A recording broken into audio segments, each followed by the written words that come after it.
অন্ধকার অমাবস্যার রাতে মানুষ কিন্তু নিজেকেও নিজে দেখে না, একথা ঠিক কিনা? ঘন কুয়াশার ভিতরে মানুষ নিজেকে নিজে দেখে না, সামনে এক হাতের মধ্যে কি আছে দেখে না। তাহলে মানুষ দেখার ব্যাপারেও অত্যন্ত দুর্বল। এক্ষেত্রে পশুরা কিন্তু দুর্বল নয়। আপনার বাড়িতে পাতিশ্রীগণ গভীর রাত্রে ঢুকে বাড়িওয়ালার কাছে বলে না, বাড়িওয়ালা আপনার টর্চটা কোথায় দেন, আপনার মুরগির ফার্মটা কোথায় আছে, আমি একটু কিছু মুরগি চুরি করে নিয়ে যাই। পাতিশিয়াল কারো কাছে টর্চ চায় না। বিড়ালটিও ঘরের মধ্যে ঢুকে গৃহকর্ত্রীকে বলে না যে আপনার লাইটটা একটু দেন অথবা সুইচটা অন করেন, আমি একটু কই মাছ ভাজা খাইয়ে যাই। তার মানে হচ্ছে বাঘ হোক, কুকুর হোক, সাপ হোক আর গরু হোক, যে কোনো প্রাণী দিনেও যেমন দেখে রাতেও তেমন দেখে। মানুষেরা আলোর সাহায্য ছাড়া দেখতেও পারে না। এই দুর্বলতা, মানুষের এই দুর্বলতা সব থেকে কে বেশি জানে? আল্লাহ। কে বেশি জানেন? সেই জন্য মানুষ যেন তার যে দেখার শক্তি নাই, আলো ছাড়া দেখতে পারে না, সেজন্য চালাক চতুর দুরভিসন্ধি পূর্ণ এক শ্রেণীর লোকদের তৈরি করা মানব রচিত মতবাদের খানায় খন্দে পড়ে সে যেন হারিয়ে না যায়। এই জন্য আল্লাহ রব্বুল আলামিন তার চলার জন্য, তার দুনিয়ায় শান্তির জন্য আর আখিরাতে মুক্তির জন্য আল্লাহ পাক নিজেই আলোর ব্যবস্থা করেছেন। সে আলোটা কি? সে আলো সূর্য নয়, সে আলো চন্দ্র নয়। আল্লাহ রাব্বুল আলামিন বলেন আলোটা কি? শোনো, قد جاءكم من الله نور وكتاب مبين। আমি আল্লাহর পক্ষ থেকে তোমাদের জন্য এসেছে আলো, আমি আল্লাহর পক্ষ থেকে তোমাদের জন্য এসেছে আলো, আর এসেছে সুস্পষ্ট কিতাব। সেই নূর, সেই আলোকে, সে আলো হচ্ছে মুহাম্মাদুর রাসূলুল্লাহ। সকলে বলেন সাল্লাল্লাহু আলাইহি ওয়াসাল্লাম। এখানে আল্লাহ পাক নূর বলতে মুহাম্মদ সাল্লাল্লাহু আলাইহি ওয়াসাল্লামকে বুঝাইছেন। কালকে একটি আয়াত তেলাওয়াত করেছিলাম, ওর মধ্যে একটা নূর আছে। সেটা কি? আলিফ লাম রা কিতাবুন আনজালনাহু ইলাইকা লিতুখরিজান নাসা মিনাজ-যুলুমাতি ইলান-নূর। এখানেও একটা আলো আছে। কোরআন নাযিল করা হয়েছে আপনার উপরে এই জন্য, যাতে করে আপনি মানব মণ্ডলীকে অন্ধকার থেকে আলোর দিকে নিয়ে আসতে পারেন। এখানে অন্ধকার হচ্ছে কুফরি, মানুষের তৈরি করা সকল মতবাদ কুফরি। আর ইসলাম, আল ইসলামু নূরুন, ইসলাম হচ্ছে আলো। কোরআন শরীফের নূর শব্দ বিভিন্ন জায়গায় বিভিন্ন ভাবে ব্যবহার করা হয়েছে। ওখানে নূর মানে ইসলাম, আর এখানে কাদ জাআকুম মিনাল্লাহি নূরুন, আমার পক্ষ থেকে তোমাদের জন্য এসেছে আলো। এই আলো হচ্ছেন মুহাম্মদ রাসূলুল্লাহ সাল্লাল্লাহু আলাইহি ওয়াসাল্লাম। তাকে আমি আলো করে পাঠিয়েছি। এই আলো বলতে গিয়ে আবার আল্লাহ পাক রাসূলকে কিরকম আলো বানিয়েছে? রাসূলকে বলা হয়েছে সিরাজাম মুনীরা। আপনি হচ্ছেন একটা প্রদীপের মতো। কে বলছেন? একটা প্রদীপ্ত প্রজ্জ্বল এক অনির্বাণ শিখা। আল্লাহ পাক ইচ্ছে করে রাসূলকে চেরাগের সাথে তুলনা করেছেন, কিন্তু আমাদের কমন সেন্স বলে যেমন বিশাল রাসূলের ব্যক্তিত্ব, তাতে তার তুলনা হওয়া দরকার ছিল সূর্যের সাথে, তুলনা হওয়া দরকার ছিল চাঁদের সাথে।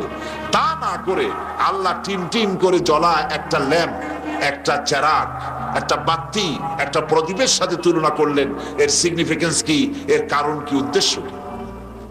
উদ্দেশ্য হচ্ছে এই, সূর্য যত বিশাল হোক এবং তার আলো যত প্রখর হোক, সেই আলো পৃথিবীতে যত ছড়িয়ে পড়ুক, সূর্য যদি কিয়ামত পর্যন্ত প্রচেষ্টা চালায়, নতুন আরেকটি ছোট্ট সূর্যেরও জন্ম দিতে পারবে না। ঠিক কিনা? চাঁদ তার স্নিগ্ধ জ্যোৎস্না দিয়ে গোটা পৃথিবীকে যতই প্লাবিত করুক, দেখতে যতই সে সুন্দর হোক, সুষমা মণ্ডিত হোক, পৃথিবীর কিয়ামত পর্যন্ত যদি চন্দ্র চেষ্টা করে, নতুন আরেকটি চন্দ্রের জন্ম দিতে পারবে না। ঠিক কিনা?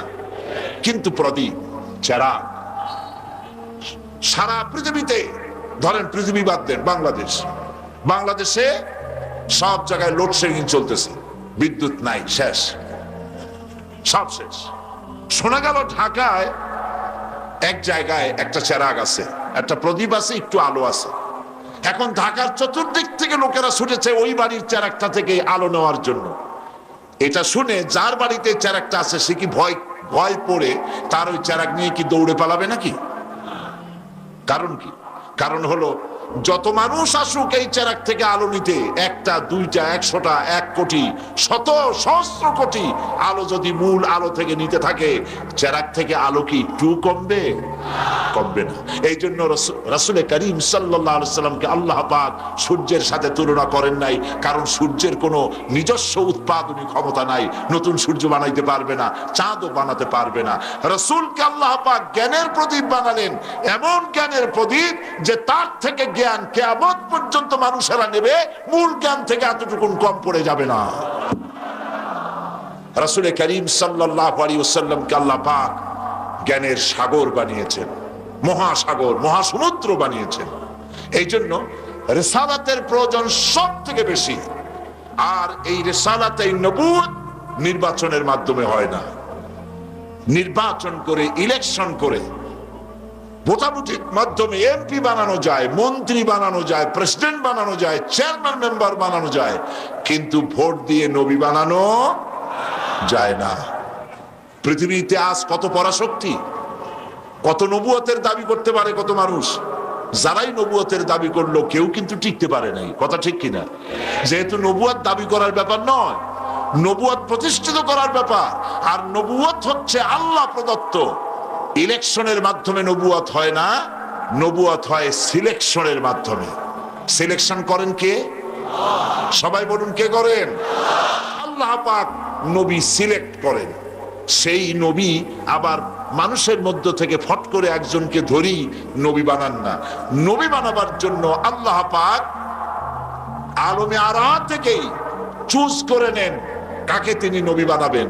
সেই পরিকল্পনা অনুযায়ী নবুয়তের চিন্তা চেতনা দিয়ে কোন আইনদাতা বিধানদাতা না থাকে, তাহলে আমরা কোন কাজে লাগি? আমাদের দায়িত্ব তাহলে কি? সুতরাং তারা নবীদের উপরে অত্যাচার শুরু করেছে। নবীরা বলেছেন পৃথিবী হচ্ছে আল্লাহর। এই পৃথিবী কার? সবাই বলুন, পৃথিবী কার? আকাশ কার? বাতাস কার? মানুষগুলি কার? আইন চলবে কার? নবীদের দায়িত্ব এটাই ছিল। নবীর দায়িত্ব এটা ছিল না মুসা আলাইহিস সালাম মসজিদে বসে আল্লাহ আল্লাহ করবেন আর ফেরাউন রাজনীতি করবে। ইব্রাহিম আলাইহিস সালাম মসজিদে বসে আল্লাহ বিল্লাহ করবেন আর নমরুদ রাজনীতি করবে, রাষ্ট্র চালাবে। মুহাম্মদ সাল্লাল্লাহু আলাইহি সাল্লাম তার উম্মত নিয়া মসজিদে আল্লাহ বিল্লাহ করবেন আর আবু জাহাল, আবু লাহাব, উতবা, সাইবা ওরা রাজনীতি, অর্থনীতি, সমাজনীতি সব তারা চালাবে আর ওরা মসজিদে বসে থাকবেন। এই জন্য আল্লাহ পাক নবীদেরকে দুনিয়ায় পাঠান নাই। দেখেন না সূরা ফাতহ, এই সূরার মধ্যে আল্লাহ পাক বলছেন هو الذي أرسل رسوله بالهدى ودين الحق ليظهره على الدين كله وكفى بالله شهيدا। আল্লাহ পাক বলেন, আমি আমার রাসূলকে দ্বীন হক, সত্যের বিধান সহকারে পৃথিবীতে পাঠিয়েছি, যাতে করে তিনি লিইউযহিরাহু আলাদ দীনি কুল্লিহি, যাতে করে তিনি মানব রচিত সকল মতবাদের উপর ইসলামকে বিজয়ী করে দেন। এই জন্য নবী পাঠিয়েছি। মানুষের তৈরি করা সকল আইন ও কানুনের উপরে ইসলামকে বিজয়ী করে দেবেন, এই জন্য পাঠিয়েছি। সব নবীরা প্রতিষ্ঠিত রাষ্ট্র শক্তির কাছে দ্বীনের দাওয়াত দিয়েছেন, দ্বীন প্রতিষ্ঠার জন্য, কোরআন প্রতিষ্ঠার জন্য, আল্লাহর বাণী প্রতিষ্ঠার জন্য, আল্লাহর আইন প্রতিষ্ঠার জন্য। মূসা আলাইহিস সালামকে আল্লাহ রাব্বুল আলামিন নবুয়ত দিলেন। গোটা জাতি কাফের, গোটা জাতি ইসলাম বিরোধী, আল্লাহ মানে না, মূর্তি পূজা করে। সেই সময় মূসা আলাইহিস সালামকে আল্লাহ পাক জাতির কাছে পাঠাইলেন না, পাঠালেন কার কাছে? ফেরাউনের কাছে। কার কাছে পাঠালেন? কারণ একটা লোক সমাজে আছে, রাষ্ট্রে আছে, এই লোকটা ভালো হইলে সব ভালো, ওই লোকটা খারাপ হলে সব খারাপ। তার খারাপ চিন্তা দিয়া সবাইকে খারাপ বানাতে এসে চেষ্টা করে। এই জন্য মূসা আলাইহিস সালামকে আল্লাহ পাক নবুয়ত দিলেন। নবুয়ত দিয়ে তাকে নির্দেশ করলেন, اذهب إلى فرعون إنه طغى মুসা চলে যাও ফেরাউনের কাছে। ফেরাউন সার্কাস হয়েছে, সীমা লঙ্ঘন করেছে, তার কাছে চলে যাও, দ্বীনের দাওয়াত তাকে পেশ করো। মুসা আলাইহিস সালাম চলে গেলেন। মুসা আলাইহিস সালাম ভয় পেলেন না। মুসা তো একা। কয়জন? একা। তিনি একথা ভয় পান নাই যে আল্লাহ একটা গভর্নমেন্ট সরকার চালাচ্ছে, প্রেসিডেন্টের কাছে আমার একের দাওয়াত দিতে পাঠাও, আমার যদি মারি ফেলে দেয়, এই চিন্তা তিনি করেছেন? করেন না। তিনি শুধু একটা দোয়া করেছেন, রব্বি ইশরাহ লি সাদরি ওয়া ইয়াসসির লি আমরি ওয়াহলুল উকদাতাম মিন লিসানি ইয়াফকাহু কওলি। রব্বি ইশরাহ লি সাদরি, আয় আমার রব, আমার সিনাটা খুলে দাও, তুমি যা বলো আমি যেন তা বুঝতে পারি, আমার সিনা উন্মুক্ত করে দাও। ওয়াইয়াসসির লি আমরি, আর আমার জন্য তুমি যে দায়িত্ব দিয়েছো সে দায়িত্ব পালন আমার জন্য সহজতর করে দাও। আর আমার কথায় উচ্চারণে একটু অসুবিধা হয়, আমি যা বলি তা যেন মানুষ বোঝে, আমার বর্ণনা ভঙ্গি তুমি সেভাবে করে দিও। সুবহানাল্লাহ। দোয়া কবুল হয়েছে না হয়নি? নবীর দোয়া কবুল হবে না হবে কার দোয়া? দোয়া কবুল। হযরত মুসা আলাইহিস সালাম ফেরাউনের কাছে গেলেন আর বললেন, দেখো অনেক দিন তো রাজত্ব করলা, মানুষের উপরে নিজের মন গড়া আইন চাপাই দিছো, এখন শোনো আল্লাহ পাক আমাকে নবী করেছেন, আমি তোমার কাছে একটা দাওয়াত নিয়ে আসছি, তুমি পড়ো লা ইলাহা ইল্লাল্লাহ। ফেরাউনের অর্থ বোঝে নাই, কি বলেন? বুঝেছে। ফেরাউন বুঝেছে, 100% বুঝেছে। ফেরাউন সঙ্গে সঙ্গে রিয়াক্ট করেছে। ফেরাউন বলছে, তুমি বলো কি, আমার বাড়ির দুধ কলা খাইয়া বড় হইছো, এখন আমার ইলাহ শিখাইতে আসছো? মা আলিমতু লাকুম মিন ইলাহিন গায়রি, আমি জানি না আমি ছাড়া আরো কোন ইলাহ থাকতে পারে। এখন আপনারা চিন্তা করেন ইলাহের মানে কি? আমরাও কিন্তু অনেকে বুঝি না। আমাদের এখানে যত লোক বসে আছেন, হ্যাঁ আপনারা বুঝতে পারেন, কিন্তু অনেক লোকে বোঝে না। ইলাহ মানে শুধু উপাস্য নয়, ইলাহ মানে শুধু মাবুদ নয়। ইলাহ শব্দের অর্থ হচ্ছে আইনদাতা। ইলাহ মানে মাবুদ, উপাস্য, আইনদাতা, বিধানদাতা যাকে বলা হয় তার নাম ইলাহ। এবং সে কথাই আল্লাহ পাক শিখাই দিয়েছেন, লা ইলাহা ইল্লাল্লাহ। আইন তুমি তৈরি করতে পারবে না। আইন তৈরি করার মালিক কে? দিন না তাদের নাই। ভেতরে চোখ আছে কিনা? ওই চোখটা কিসের চোখ? জ্ঞানের চোখ। যেমন কোন অ্যাডভোকেট সাহেবের কাছে অথবা কোন মুরব্বীর কাছে যিনি বুদ্ধি দিতে পারেন, এমন কোন বুদ্ধিওয়ালা জ্ঞানী লোকের কাছে একজন এসে বলছে, চাচা খুব বিপদে পড়েছে, কি এই রকমের একটা কাজ হয়ে গেছে। সে তখন বলতে থাকে সব শুনে, ভাই আমি তো এখন রীতিমতো চতুর্দিকে অন্ধকার দেখতেছি। দিনের বেলা বলতেছে, কিন্তু এই যে চতুর্দিকে অন্ধকার দেখে, কিসের অন্ধকার দেখে বলতে পারেন? তার জ্ঞানের সামনে একটা ব্যারিকেড পড়ে গেছে, তার জ্ঞানের দৌরত্ব শেষ, দেখতে পাচ্ছে না। তাহলে বোঝা যাচ্ছে ভেতরে একটা চোখ আছে।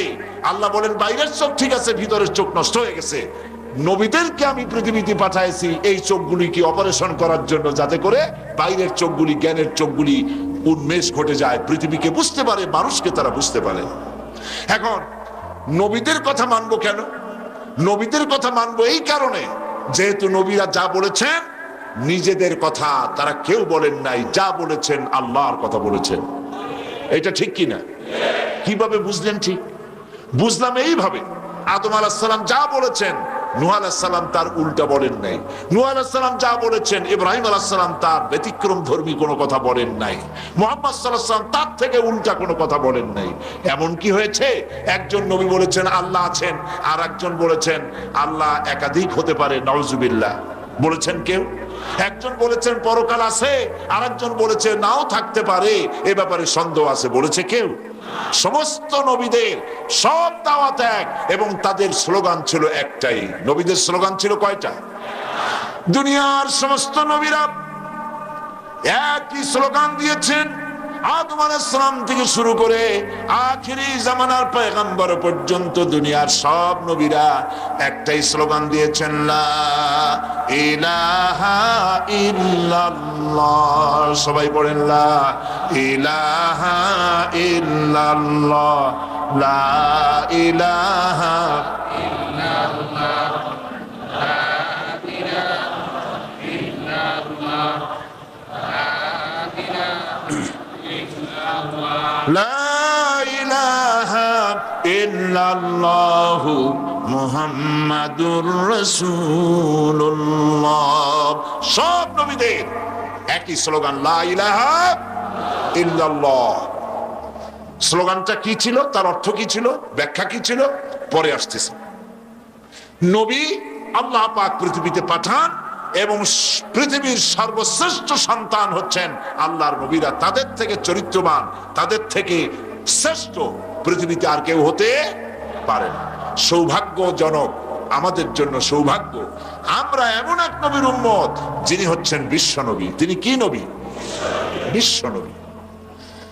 আল্লাহ রাব্বুল আলামিন কোরআন শরীফের ভিতরে বলছেন, কুল ইয়া আইয়ুহান নাসু ইন্নী রাসূলুল্লাহি ইলাইকুম জামিআ। হে পৃথিবীর মানব মণ্ডলী, আল্লাহ পাক বলছেন, নবী আপনি বলুন, হে পৃথিবীর মানব সকল, আল্লাহ রাব্বুল আলামিন আমাকে তোমাদের সকলের জন্য রাসূল করে পাঠিয়েছেন। সকলের জন্য আমি তোমাদের জন্য রাসূল। শুধু মক্কা শরীফের ওই লোকগুলির জন্য নয়, আরবি ভাষাভাষী লোকদের জন্য নয়, শুধু সাদা মানুষের জন্য নয়, গোটা বিশ্বের সকল মানুষের জন্য, সকল সৃষ্টির জন্য আল্লাহ পাক মুহাম্মদ সাল্লাল্লাহু আলাইহি সাল্লামকে নবী করে পাঠিয়েছেন, মানুষ এবং জিন জাতির জন্য। আমরা বলি আলহামদুলিল্লাহ। তবে তিনি মহামানব। আমরা সাধারণ মানুষ, সাধারণ মানুষ মিথ্যা বলতে পারে, ষড়যন্ত্র করতে পারে, প্রবঞ্চনা করতে পারে, সব পারে, কিন্তু আল্লাহর নবীরা তা পারেন না। আল্লাহ তাদের কি দা করান না, আল্লাহ পাক নিজেই নবীদেরকে হেফাজত করেন। সুবহানাল্লাহ। সুতরাং এইভাবে বিষয়টা বুঝতে পারেন যে রাস্তা বানানো হয় পাথর দিয়ে, এক একটা বড় বড় পাথর, এক একটা পাথরের দাম 2 টাকা 5 টাকা, বা এক নৌকা ভর্তি পাথর 100 টাকায় বিক্রি হয়, বড় বড় পাথর। কিন্তু জুয়েলারির দোকানে, স্বর্ণের দোকানে ছোট্ট ছোট্ট বক্সের ভিতরে ছোট ছোট পাথর থাকে। রাস্তা বানানো পাথর আর ওই পাথর কি এক? লুলু, মারজান, ইয়াকুত, জবরজত, এই যে পাথরগুলি, এই পাথরগুলি আর রাস্তা বানানো পাথর এক নয়। এর বিশাল এক ট্রাক পাথরের দাম 100 টাকা, আর স্বর্ণের দোকানের বাক্সের ভিতরে যে পাথর আছে এক একটা তোলা 50,000 টাকা পর্যন্ত হতে পারে, তারও বেশি হতে পারে। তাহলে দুই পাথর তো এক নয়। রাসূলও মানুষ, আমরাও মানুষ। ব্যবধান হচ্ছে, পার্থক্য হচ্ছে, ডিফারেন্স হচ্ছে গালফ অফ ডিফারেন্স, আকাশ এবং জমিন, তার থেকেও পার্থক্য। মানুষ কোন হিসাবে? মানুষ এই হিসাবে, আমরা যেভাবে মায়ের পেট থেকে আসছি, নবীরা মায়ের পেট থেকে ঠিক এইভাবেই এসেছেন। আকীদা পরিষ্কার করে নিন। আমরা বিবাহ শাদী করি, বাচ্চা হয়, নবীরাও বিয়ে শাদী করেছেন, বাচ্চা হয়েছে।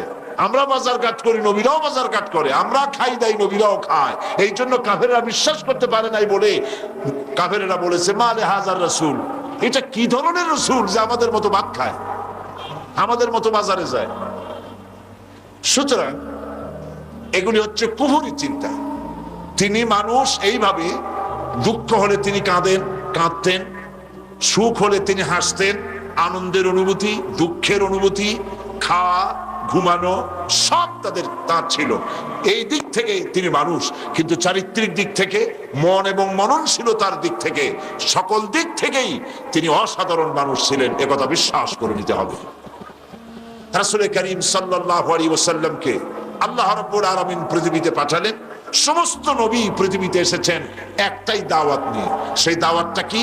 লা ইলাহা ইল্লাল্লাহু মুহাম্মাদুর রাসূলুল্লাহ। সব নবীরা বলেছেন লা ইলাহা ইল্লাল্লাহ। এই দাওয়াত নবীরা যখনই দিয়েছেন, তখন নবীদেরকে সমকালীন যুগের লোকেরা ফুলের মালা দিয়ে বরণ করে নিয়েছে। নাকি ফুলের মালা পেয়েছেন? তারা পান নাই। তিন শ্রেণীর লোকেরা বাধা দিয়েছে। কয় শ্রেণী বলুন সবাই, কয় শ্রেণী? তিন শ্রেণীর লোকেরা নবীদেরকে বাধা দিয়েছে। প্রথম হচ্ছে রাষ্ট্রশক্তি, দুই নম্বরে বাধা দিয়েছে ধনাঢ্য পুঁজিপতিরা, তিন নম্বরে বাধা দিয়েছে ধর্মের নামের এক শ্রেণীর কায়েমি স্বার্থবাদী ব্যবসায়ীর দল। এই তিন শ্রেণীর লোক বাধা দিল। রাষ্ট্রশক্তি বাধা দিল কেন? রাষ্ট্রশক্তি বাধা এই জন্য দিয়েছে যে লা ইলাহা ইল্লাল্লাহর অর্থ কি তা নবীরাও বুঝেছেন, বুঝে দাওয়াত দিয়েছেন, আর যারা শুনেছে তারাও বুঝতো যে লা ইলাহা ইল্লাল্লাহর অর্থ কি। লা ইলাহা ইল্লাল্লাহ এই কালেমার অর্থ হচ্ছে কোন ইলাহা নাই, কোন আইনদাতা নাই, কোন বিধানদাতা নাই, কোন শাসনকর্তা নাই, কেউ নাই আল্লাহ ছাড়া। এই দাওয়াত যখনই দিয়েছেন, নবীরা যখন এই দাওয়াত পেশ করেছেন, সমকালীন রাষ্ট্রশক্তি ভালো করে বুঝেছে যে যদি নবী পৃথিবীর বুকে মুহাম্মদ সাল্লাল্লাহু আলাইহি ওয়াসাল্লাম এসেছেন বিশ্বনবী হয়ে পৃথিবীর বুকে গোটা বিশ্বের নেতৃত্ব দেওয়ার জন্য, আর বিশ্বনবী হওয়ার জন্য তার ভেতরে কতগুলি কোয়ালিটি থাকতে হবে। বিশ্ব নেতৃত্ব দেওয়ার জন্য কতগুলি কোয়ালিটি তার মধ্যে থাকতে হবে। প্রথম কোয়ালিটি হচ্ছে তার ভিতরে এমন চরিত্র থাকতে হবে যে চরিত্রের দিক থেকে তার থেকে শ্রেষ্ঠ আর কেউ নাই। এখন রাসূলের চরিত্রের সার্টিফিকেট স্বয়ং আল্লাহ রাব্বুল আলামিন দিচ্ছেন। কে দিচ্ছেন সার্টিফিকেট? আল্লাহ রাব্বুল আলামিন বলেছেন ওয়া ইন্নাকা লাআলা খুলুকিন আযীম। নবী হে, আপনি হচ্ছেন উন্নত চরিত্রের উপরে প্রতিষ্ঠিত। আযীম এটি একটি বিরাট অর্থবোধক শব্দ। উন্নত চরিত্রের উপরে আপনি প্রতিষ্ঠিত। আজিম শব্দ থেকে কি বোঝানো হয়? আরবিতে খুব চওড়া এই জিনিসটাকে বলা হয় আরিদ। এত চওড়া যে চওড়াটাকে চওড়া বুঝাবার জন্য আরবিতে আমিক বলা হয়, এবং গভীরতাকে বুঝাবার জন্য আরবিতে বলা হয় আমিক। কিন্তু যেই প্রশস্ততা মাপার কোনো যন্ত্র নাই, যে গভীরতা মাপার কোনো যন্ত্র নাই, সেটাকে আরবিতে বলা হয় আজিম। আল্লাহ পাক বলছেন, হে নবী, আপনার চরিত্র হচ্ছে আজিম। এই চরিত্র এত বিশাল, এত মহৎ, যা মাপার মতো কোন যন্ত্র পৃথিবীতে আবিষ্কার হয় নাই। সুবহানাল্লাহ। এ হচ্ছে মুহাম্মদ রাসূলুল্লাহ সাল্লাল্লাহু আলাইহি ওয়াসাল্লাম। চরিত্রের দিক থেকে সকল বিচারে তিনি উন্নত। সারা জীবনে তিনি কাউকে ধমক দেননি, কাউকে চোখ মোটা করে তাকান নাই, ধমকান নাই। হযরত আনাস রাদিয়াল্লাহু তাআলা আনহু তিনি বলছেন, হযরত আনাস বলেন 10টি বছর পর্যন্ত মুহাম্মদ রাসূলুল্লাহ সাল্লাল্লাহু আলাইহি ওয়াসাল্লামের খেদমতে ছিলাম। 10 বছরের ভিতরে একটা দিনের জন্য আল্লাহর নবী আমাকে ধমকের সুরে বলেন না, আনাস এটা কেন করেছো, অথবা এটা কেন করো নাই। একটা ধমক আমাকে দেননি। রাসূল করিম সাল্লাল্লাহু আলাইহি ওয়াসাল্লাম জ্ঞানের দিক থেকে, প্রজ্ঞার দিক থেকে, মেধার দিক থেকে, মননশীলতার দিক থেকে, চরিত্রের দিক থেকে, সকল দিক থেকে আল্লাহ রাব্বুল আলামিন তাকে পৃথিবীর শ্রেষ্ঠ বানিয়েছিলেন। এবং আমাদেরকে কোথাও জানতে হবে, মুহাম্মদ সাল্লাল্লাহু আলাইহি ওয়াসাল্লাম মানুষ ছিলেন। কি ছিলেন বলুন তো? মানুষ। অনেক লোক আছে যারা মুহাম্মদ সাল্লাল্লাহু আলাইহি ওয়াসাল্লামকে মানুষ বলতে চায় না। তো মানুষ যদি না হন, তাহলে উনি জিন হলে কি মর্যাদা বাড়বে? বলেন, জিন হলে কি মর্যাদা বাড়বে? তিনি যদি ফেরেশতা হন, তাহলে মর্যাদা কি বাড়বে? মানুষেরই মর্যাদা। আল্লাহ পাক কোরআন শরীফে বলে দিয়েছেন, যত নবী পাঠিয়েছি সমস্ত নবীরা মানুষ ছিলেন। আর মুহাম্মদ সাল্লাল্লাহু আলাইহি ওয়াসাল্লামকে বলেছেন আল্লাহ পাক, আপনি নিজের ব্যাপারে মানুষের সামনে বিষয়টা এভাবে পরিষ্কার করেন, কুল ইন্নামা আনা বাশারুম মিসলুকুম ইউহা ইলাইয়া আন্নামা ইলাহুকুম ইলাহুম ওয়াহিদ।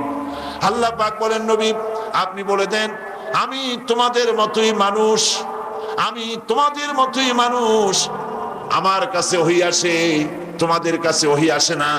আর তোমাদের আমার ইলাহ হচ্ছেন এক, ইলাহ হচ্ছেন এক।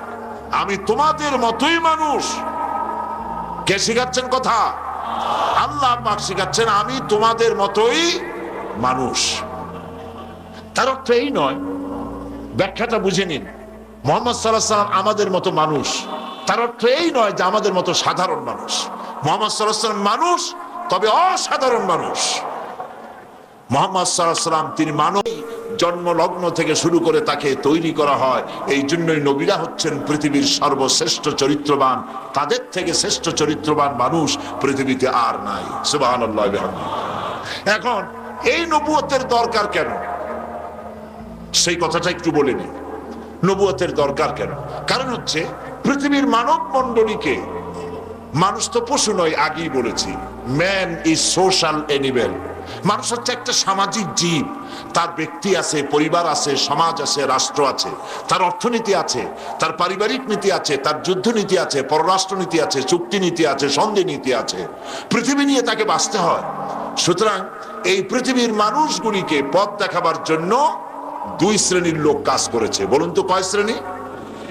এক শ্রেণী হচ্ছে দার্শনিক, রাজনৈতিক নেতা, কবি, সাহিত্যিক। এরাও মানুষকে, চিন্তাবিদরা, রাজনীতিবিদরা, দার্শনিকরা মানুষকে সঠিক পথে পরিচালিত করার জন্য, তাদের দুঃখ দুর্দশা দূর করার জন্য হাজারো প্রচেষ্টা করেছে। এ হলো এক শ্রেণী। আর এক শ্রেণী হচ্ছে আম্বিয়া আলাইহিমুস সালাম, নবীরা, আদম আলাইহিস সালাম থেকে শুরু করে মুহাম্মদ সাল্লাল্লাহু আলাইহি ওয়াসাল্লাম পর্যন্ত। এরা হলেন নবী, ওরা হলো দার্শনিক এবং রাজনীতিবিদ। এখন এই দুই শ্রেণী মানুষের জন্য, মানুষের কল্যাণের জন্য চেষ্টা করেছে, জেল খেটেছে, জরিমানা দিয়েছে, ফাঁসির মঞ্চে চড়েছে, বই লিখেছে, মেধা, চিন্তা, প্রজ্ঞা সবকিছু এই রাস্তায় তারা স্যাক্রিফাইস করেছেন। এখন প্রশ্ন হলো আমরা কোন শ্রেণীর পথ ধরবো? দার্শনিক, রাজনীতিবিদ তাদের পথ, না নবীদের পথ? আচ্ছা, নবীদের পথ ধরবো কেন, আর দার্শনিকদের পথ ধরবো না কেন, তাও তো জানা উচিত। দার্শনিকদের পথ ধরবো না এই কারণে, যেহেতু তাদের কথার কোনো মিল নাই, এক একজন এক এক কথা বলেছেন। যেমন আলফ্রয়েড, তিনি বলেছেন মানুষ হচ্ছে সেক্স সর্বস্ব জীব, তার সেক্স সমস্যার সমাধান করে দিলে তার সমস্ত সমস্যার সমাধান হয়ে যাবে। কার্ল মার্কস বললেন মানুষ হচ্ছে পেট সর্বস্ব জীব, তার পেট সমস্যার সমাধান করে দিলেই সমস্ত সমস্যার সমাধান হয়ে যাবে। ডারউইন এসে বললেন তোমাদের কারো কথা ঠিক না, মানুষ সেক্স সর্বস্ব জীব নয়, মানুষ পেট সর্বস্ব জীব নয়, মানুষ মানুষই না। বলে মানুষ কি? বলে মানুষ হলো বান্দর। এরা আসলে বাঁদর থেকে এসেছে। আমি জানি না ডারউইন সাহেব কয় বোতল খাইয়া এরকমের একটা মতবাদ তিনি তৈরি করছিলেন। কোন জিনিসের সাথে সিমিলারিটি আছে বলে এটা সেটার পূর্বপুরুষতা বলা যায় কি করে? যেমন পাবদা মাছ দেখতে খানিকটা শোল মাছের মতো, কিন্তু কোন পাগল আজ পর্যন্ত বলে নাই যে বোয়াল মাছের মতো পাবদা মাছ দেখতে, কিন্তু কোন পাগল আজ পর্যন্ত বলে নাই যে বোয়াল মাছের পূর্বপুরুষ ছিল পাবদা, পাবদাগুলি পুঁটি খাইয়ে খাইয়ে আস্তে আস্তে বল হয়ে গেছে। কোন পাগলে বলে কথা? সুতরাং কোন পাগলে তাকে পাইছিল আল্লাহ পাক ভালো জানে। আমি এই জন্য বললাম এই কথাগুলি, যে এদের কথার সাথে কারো কথার কোনো মিল নাই, কারণ এদের কাছে জিবরাইল আসে নাই। এরা নিজস্ব মন মস্তিষ্ক প্রসূত জ্ঞান দিয়ে কথা বলেছেন। আর মানুষ কথা বলে তার বুদ্ধি দিয়ে, তার জ্ঞান দিয়ে। জ্ঞান তার মস্তিষ্কের মধ্যে থাকে, জ্ঞান এখান থেকে তার মুখের থেকে কথাগুলি বের হয়, হাতের কলম দিয়ে তা লিপিবদ্ধ হয়। জ্ঞানের জায়গা হচ্ছে তার মাথায়।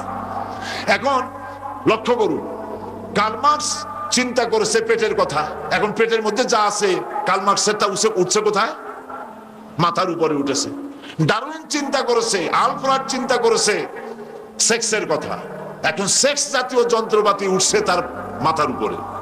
ডারউইন চিন্তা করেছে বান্দরামির কথা, বান্দরামি উঠছে গিয়ে তার মাথার উপরে। ফলে ব্রেনটা চাপা পড়ে গেছে। আপনারা জানেন ব্রেন চাপা পড়লে কি হয়? চিংড়ি মাছের কাছ থেকে শিক্ষা গ্রহণ করা যায়। চিংড়ি মাছ তার পায়খানা কোথায় থাকে বলুন তো? মাথার উপরে থাকে। মানে চিংড়ি মাছের পায়খানা থাকে তার ব্রেনের উপরে, মগজের উপরে পায়খানার থলিটা দিয়ে ব্রেনটা চাপা পড়ে থাকে। ফলে এই চিংড়ি মাছ পানিতে বা ডাঙ্গায় সামনে যা দৌড়াইতে পারে তার থেকে পিছনে ছুটতে পারে বেশি। এই কারণে চিন্তাবিদ দার্শনিকদের মাথা দিয়া যা চিন্তা করেছে, অগুনি চাপা পড়ার কারণে যা চিন্তা করেছে তা পৃথিবীর মানুষের জন্য অগ্রগতি বা প্রগতির কারণ না হয়ে বিশ্ববাসীর জন্য তার দুর্গতির কারণ হয়ে দাঁড়িয়েছে। এজন্য আমার আল্লাহ পাক কি বলছে? আমার আল্লাহ রাব্বুল আলামিন বলেন, লা তা'মাল আবসার ওয়ালাকিন তা'মাল কুলুবুল্লাতী ফিস সুদূর।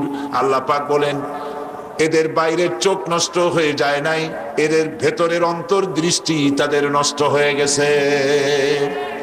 তারা মানুষকে বাঁদর দেখেছে, মানুষকে সেক্স সর্বস্ব হিসেবে দেখেছে, মানুষকে পেট সর্বস্ব দেখেছে। কারণ হচ্ছে তাদের বাইরের চোখ ঠিক আছে, ভেতরের চোখটা নষ্ট হয়ে গেছে। ভিতরেও চোখ আছে, আছে না? যারা